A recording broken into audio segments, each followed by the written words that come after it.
जय हिंद दोस्तों। Welcome to daily UPSC mains answer writing practice. तो अभी जो हम डिस्कस कर रहे हैं वो कर रहे हैं जीएस 4 की मतलब जीएस 4 का आंसर राइटिंग प्रैक्टिस कर रहे हैं। ऑलरेडी हमने जीएस 1 जीएस 2 जीएस 3 कंप्लीट कर लिया है। जैसे ही हमारा जीएस 4 कंप्लीट हो जाएगा तब उसके बाद हमारी जो लैंग्वेज है, एक काम करेंगे, लैंग्वेज का पेपर जो है हमारा वो हम वीकेंड में डिस्कस कर लेंगे।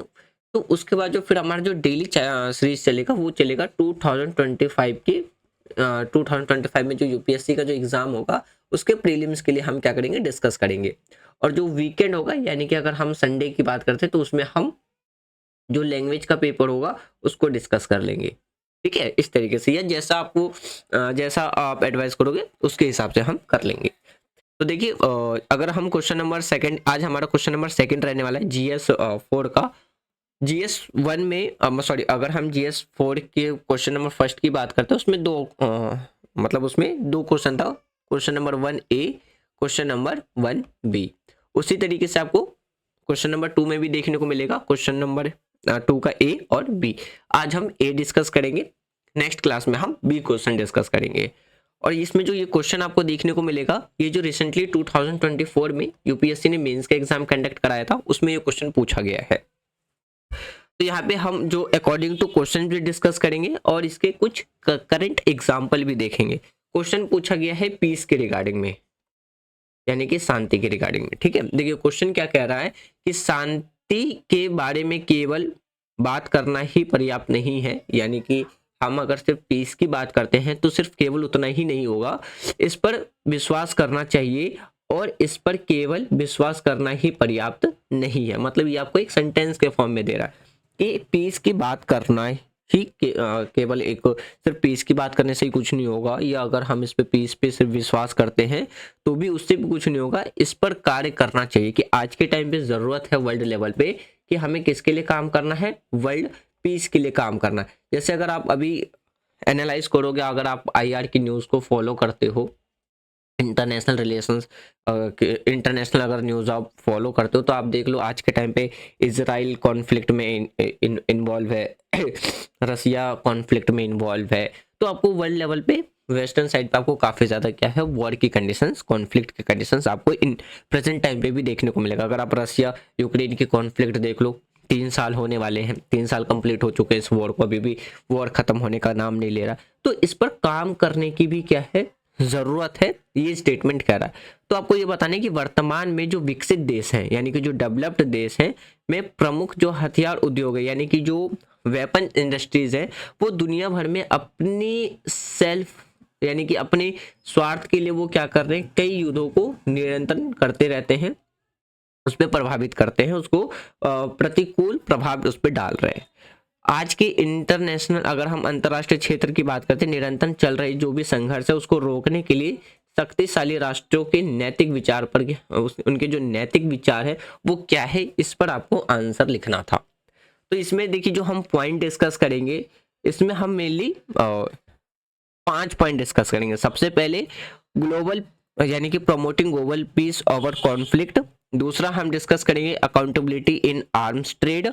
तीसरा मेडिएशन एंड डिप्लोमेसी। मेडिएशन का मतलब होता है इंटरफेयर करना यानी कि मध्यस्थता करना बीच का। फिर support for reconstruction, strengthening international law यानी कि जो अंतरराष्ट्रीय कानून है उसको मजबूती प्रोवाइड कराना। फिर हम कुछ एग्जाम्पल पे डिस्कस करें। एग्जाम्पल तो वैसे नहीं कहा है लेकिन हम एक अपनी वर्ड पावर को थोड़ी सी अवेयरनेस के लिए या थोड़ी सी नॉलेज के लिए हम क्या करेंगे, कुछ एग्जाम्पल भी देख लेंगे। सबसे पहले हम बात करते हैं प्रोमोटिंग ग्लोबल पीस ओवर जो प्रॉफिट है यानी कि शक्ति को लाभ के ऊपर रखना।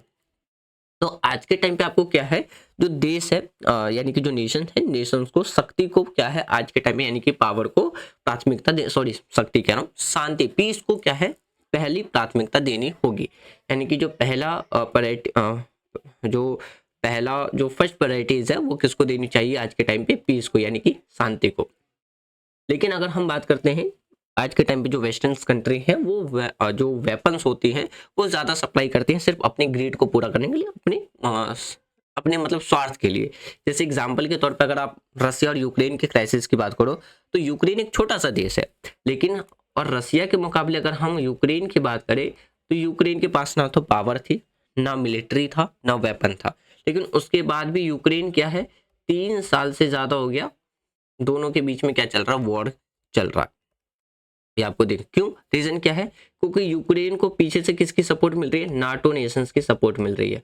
और नाटो के अंदर में सारे मोस्टली आपको क्या कितने देश देखने को मिलेंगे, 31 डेज, मतलब 31 नेशंस देखने को मिलेंगे, जो इन्हें सिर्फ अपनी स्वार्थ के लिए, अपने सेल्फ कह सकते हैं कि अ, अपने स्वार्थ, मतलब एक तरीके से कह सकते हो कि अपने सेल्फ के लिए, यानी कि जैसे अपन जैसे जैसे कहते हैं ना, सेल्फ कहते हैं कि भाई तुम बहुत स्वार्थी हो, अपना सिर्फ अपना स्वार्थ देखते हो, तो वो क्या करते हैं, अपनी प्रॉफिट के लिए क्या कर रहे हैं, बैकग्राउंड से यूक्रेन को एक तो क्या कर रहे हैं, लोन पर वेपन्स प्रोवाइड करा रहे हैं, ताकि यूक्रेन धीरे धीरे उनका लोन को जो वो पे करेगा या जो रिटर्न करेगा, उनमें क्या होगी, उनकी उनको अच्छा खासा उनका बिजनेस चलता रहेगा। तो वो अपना वो वेपन्स क्या कर रहे हैं, अपने प्रॉफिट के लिए वो क्या कर रहे हैं, सेल कर रहे हैं। एग्जाम्पल के तौर पे आप देख सकते हैं, अगर हम एग्जाम्पल की बात करते हैं, अगर हम आर्म्स को यानी कि वेपन्स के एक्सपोर्ट को अगर हम रिड्यूस करते हैं, कॉन्फ्लिक्ट मतलब एक्सपोर्ट को अगर हम कंट्रोल करते हैं, तो कहीं ना कहीं बहुत जगह पर हम क्या कर सकते हैं,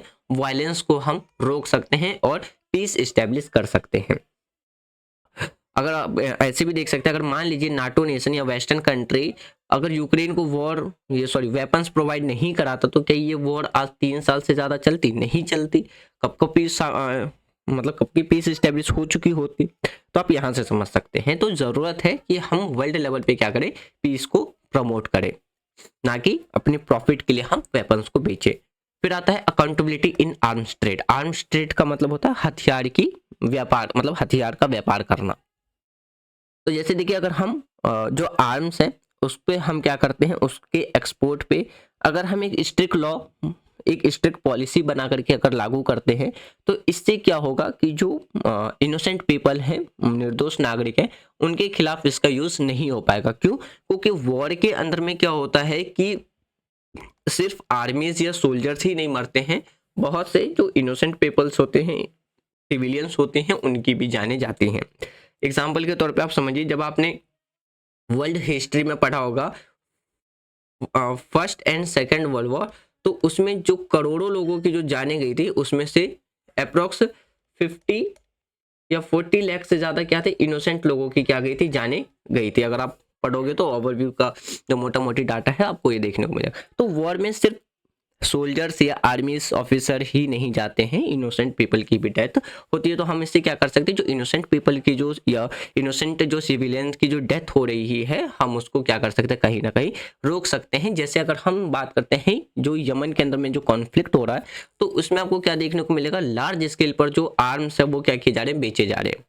तो जिसकी वजह से वहां पे आपको क्या देखने को मिलेगा, एक वॉर की कंडीशंस, यानी कि वॉर आपको देखने को मिलेगा, तो जिसमें बहुत से इनोसेंट पीपल की भी क्या गई है, जाने गई हैं। फिर आता है मेडिएशन एंड डिप्लोमेसी। मेडिएशन यानी कि मध्यस्थता करना, और कूटनीति। कूटनीति का मतलब होता है कि आप मतलब एक ऐसी पॉलिसी बना कर करके चलिए ताकि हम क्या कर सके, उसको जो कॉन्फ्लिक्ट है या वॉर की कंडीशंस को रोक सके। तो देखिए, अगर हम बात करते हैं इसके अंदर में, तो जो बातचीत का एक मतलब एक तरीके से बातचीत करना बहुत अच्छा सॉल्यूशन माना जाता है, किसके लिए, किसी भी वॉर को रोकने के लिए। आपने अगर जैसे महाभारत देखा होगा, तो आप महाभारत से भी यहाँ पे एक एग्जांपल देख सकते हैं कि जब कौरवों और पांडव के बीच में जो वॉर होने वाली थी, तो उसमें भगवान श्री कृष्ण ने बहुत सारी मेडिएशंस और डिप्लोमेसी का काम किया था। यानी कि समझाने की कोशिश की जा रही थी बार बार कि वॉर को टाला जा सकता है, युद्ध को टाला जा सकता है। उसके लिए अलग अलग जो पॉलिसीज लेके आए थे, नियम्स लेकर के आए थे। लास्ट में यहाँ तक भगवान श्री कृष्ण के द्वारा कहा गया था कि आप अगर पांडव को 5 गांव भी दे दो, तो शायद वो मतलब 5 गांव भी दे दोगे तो वॉर की कंडीशन, युद्ध की कंडीशंस नहीं आएगी। लेकिन जब सारे रास्ते बंद हो गए थे, तब एक लास्ट ऑप्शन निकल के आया था वॉर का। तो यहाँ पे भी देख सकते हैं, अगर हम मेडिएशन या डिप्लोमेसी की बात करते हैं, तो ये बहुत अच्छा एक मेथड माना जाता है कि हम वर्ल्ड लेवल पे क्या कर सकते हैं, पीस इस्टेब्लिश कर सकते हैं और वॉर को अवॉइड कर सकते हैं। तो अगर हम एक न्यूट्रल मेडिएटर्स के तौर पे हम क्या कर सकते हैं, जो न्यूट्रल का मतलब होता है बिना पक्षपात के। मेडिएटर के तरीके से हम जो भी कॉन्फ्लिक्ट्स हैं उसको हम क्या कर सकते हैं, सॉल्व कर सकते हैं। जैसे एक एग्जांपल की बात करते हैं, जैसे कोलंबिया में जो कोलंबिया के अंदर में पीस फुली जो डिप्लोमेटिक एफर्ट्स थे वो लगाए गए थे, इसलिए ताकि वहाँ पे जो पीस है वो इस्टेब्लिश की जा सके। उसके बाद आता है सपोर्ट फॉर रिकंस्ट्रक्शंस। रिकंस्ट्रक्शंस मतलब होता है दोबारा से निर्माण करना। तो देखिए अगर हम बात करते हैं असिस्ट वॉर जो टर्म्स होते हैं countries in rebuildings reduce dependency on arms, मतलब कि हमारा जो फोकस होना चाहिए वो किस पे होना चाहिए कि जो डिपेंडेंसी है आर्म्स के ऊपर पे उसको क्या करना, रिड्यूस करना, कम करना। हथियारों के ऊपर जो अ, मतलब हथियार जो रिबिल्ड किया जा रहा है उसको कम करना। एग्जाम्पल के तौर पे सेकेंड वर्ल्ड वॉर की बात करते हैं तो सेकेंड वर्ल्ड वॉर के बाद यूरोप को मार्शल योजना के तहत क्या था, अपनी आर्थिक मतलब जो उनकी इकोनॉमिकली जो हेल्प मिली थी वो मिली थी ताकि वो क्या कर सके, अपनी जो भी कंस्ट्रक्शंस है रिबिल्ड रिकंस्ट्रक्शंस वो कर सके। फिर बात आता है कि जो इंटरनेशनल लेवल पे जो कानून है, लॉ है, उसको क्या करना, मजबूत करना।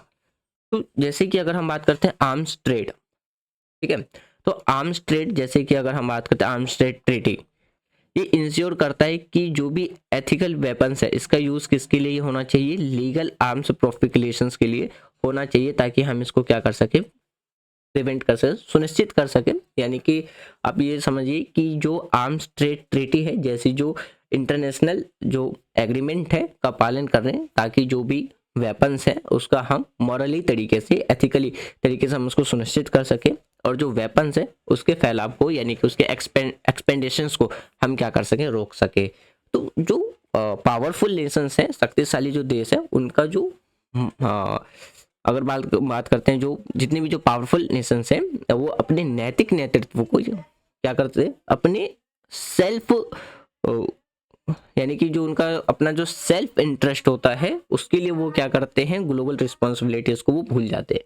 यानी कि वो लंबे समय तक, जिससे कि अगर हम बात करते हैं अगर पावरफुल नेशंस अपने सेल्फ इंटरेस्ट को अगर रोक दे, खत्म कर ले, तो इससे क्या हो सकता है, जो लॉन्ग टर्म है यानी कि जो दीर्घकालीन है, इसमें हम शांति को क्या कर सकते हैं, स्थापित कर सकते हैं। अब देखिए कुछ करंट एग्जाम्पल की बात करते हैं, ठीक है। तो करंट एग्जाम्पल में हम यहाँ पे 4 कंट्री की बात करते हैं, एक Yemen conflict, Ukraine crisis, Syria और सिविल वॉर और लीबिया का। तो सबसे पहले हम बात करते हैं यमन कॉन्फ्लिक्ट का। तो यूनाइटेड स्टेट और जो यूरोपियन कंट्रीज थी उनके द्वारा क्या है, सऊदी अरेबियाज में लार्ज स्केल पर क्या किया जा रहा था, आर्म्स यानी कि हथियार जो है वो सप्लाई किए जा रहे थे, जिससे कि यमन के अंदर में जो एक ऑर्गेनाइजेशन था उसका वो क्या कर रहे थे, नेतृत्व कर रहे थे। ये जो वेपन्स थे वो नागरिक यानी कि सिविलियंस के लिए काफ़ी ज़्यादा क्या बना था, एक हार्मफुल हुआ था, यानी कि वहाँ की जो नागरिक थे उनको काफ़ी ज़्यादा क्या हुआ था, नुकसान हुआ था। तो इससे हमें पता चलता है कि जो ह्यूमन राइट्स है की तुलना में आर्थिक लाभ वहाँ पे को क्या दी जा रही थी, प्राथमिकता ज़्यादा दी जा रही थी, प्रायोरिटीज ज़्यादा दी जा रही थी। यूक्रेन क्राइसिस की बात करते हैं, आप लोग अच्छे से होंगे, आप लोगों को अच्छे से मालूम होगा यूक्रेन क्राइसिस क्या है। तो 2014 में रसिया के द्वारा किया है, जो क्रीमिया था उसको क्या कर लिया था, कब्जा लिया गया था। तो जो ईस्टर्न यूक्रेन के मतलब कि जैसे ही उसने क्रीमिया को कैप्चर किया रसिया के द्वारा, तो वहाँ पे अलग अलग ऑर्गेनाइजेशंस को रसिया क्या कर रही थी, सपोर्ट कर रही थी। तो जिसके वजह से क्या है, क्या दिखलाता है ये कि जो नेशन है वो अपने सेल्फ इंटरेस्ट के लिए इंटरनेशनल लॉ और जो रीजनल कंडीशंस है उस पर वो क्या करती है, काफ़ी बार भारी पड़ जाती है सेल्फ इंटरेस्ट की वजह से। फिर बात करते हैं Syria civil war. Syria civil war में क्या है, अमेरिका और रूस जैसे जितने भी जो पावरफुल नेशंस थे सीरिया में अलग अलग ऑर्गेनाइजेशंस को क्या कर रहे थे, सपोर्ट प्रोवाइड करा रहे थे। तो ये जो मीडिएटर्स थे इसने क्या किया था, एक संघर्ष को लंबा खींचा, यानी कि जो भी कॉन्फ्लिक्ट था वो काफी ज्यादा क्या हुआ था, लंबा खींचता गया था। जहां पर देश अपनी जो पॉलिटिक्स थी यानी कि जो पॉलिसीज थी वो अपने हित साधने में लगी हुई थी, पावरफुल नेशंस था। तो जिसकी वजह से वहाँ की जो इनोसेंट सिविलियंस थे उनकी काफ़ी ज़्यादा क्या गई थी, जाने गई थी, काफ़ी ज़्यादा उन्हें क्या हुआ था, लॉसेस हुआ था। तो और उसके साथ साथ क्या होता है, जितने भी जो गैर हस्तक्षेप जैसे जो नैतिक मूल्य थे उस पर भी क्या पड़ा था, असर पड़ा था।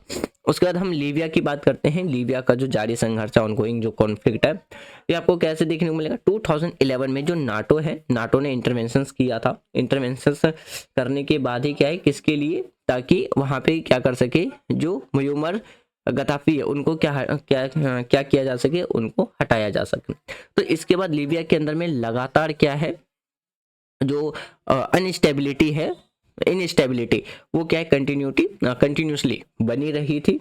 फिर आपको क्या देखने को मिलेगा कि अलग अलग जो पावरफुल देश थे अपने अपने सेल्फ इंटरेस्ट के लिए क्या कर रहे थे, वहां पे जो अलग अलग ऑर्गेनाइजेशंस थी उनको वो क्या कर रहे थे, सपोर्ट प्रोवाइड करा रहे थे। तो जिसके वजह से क्या थी, वहां पे आज के टाइम पे भी आपको क्या है, वायलेंस कॉन्फ्लिक्ट आपको देखने को मिलेगा। और ये कहीं ना कहीं क्या करता है, एक उनके सॉवरेन अफेयर्स पे क्या करता है, असर डालता है। उनके जो मॉरल एथिक्स है उस पर वो क्या करता है, एक सवाल उठाने का भी काम करता है। तो देखिए इन एग्जाम्पल से हम ये देख सकते हैं कि जो पावरफुल देश हैं वो अक्सर अपने जो एथिकल एथिकल जो डेलिमेंट्स हैं, यानी कि जो दुविधा है उनका सामना करना पड़ता है। और जब उनके कार्य संघर्ष क्षेत्र में मानवीय चिंताओं और जो इंटरनेशनल जो स्थिरता है, यानी कि अंतर्राष्ट्रीय जो स्थिरता है, उन पे भी अपनी रणनीति या आर्थिक हित को क्या करते हैं, वो पहला यानी कि जो प्रायोरिटीज है, प्राथमिकता वो देते हैं। तो फ्रेंड्स देखिए अकॉर्डिंग टू जो क्वेश्चन हमसे पूछा गया था वो हमने डिस्कस किया और कुछ करंट एग्जाम्पल भी हमने यहाँ पे डिस्कस करे हैं। अगर आपको वीडियो की नॉलेज पसंद आई है, यानी कि जो भी हमने डिस्कस किया वो आपको अगर पसंद आया हो, तो आप वीडियो को लाइक कर सकते हैं, शेयर कर सकते हैं, चैनल को सब्सक्राइब कर सकते हैं। कोई भी सीनियर अगर कोई स्टूडेंट हैं या कोई फैकल्टी हैं, टीचर हैं जिनके पास अच्छा खासा एक्सपीरियंस है, वो भी अपना जो एडवाइस है या किस तरीके से कोई अगर कोई एडवाइस के साथ साथ कोई सजेशन है आप वो दे सकते हैं। इससे क्या होगा, जो न्यू स्टूडेंट हैं जिन्होंने अपनी प्रिपरेशन स्टार्ट की है, जो जिनका इस बार फर्स्ट अटेम्प्ट होगा, उनके लिए भी क्या होगा, एक तरीके से गाइडलाइंस मिलती रहेगी। अगर इनके इन जो पॉइंट्स हमने आंसर में डिस्कस करा है, इसके रिगार्डिंग में भी आपके पास कुछ और पॉइंट्स हैं, वो भी आप कमेंट बॉक्स में बता सकते हैं। तो इस तरीके से हमारा ऑनलाइन डिस्कशन चलता रहेगा। Thanks for watching friend, take care, जय हिंद।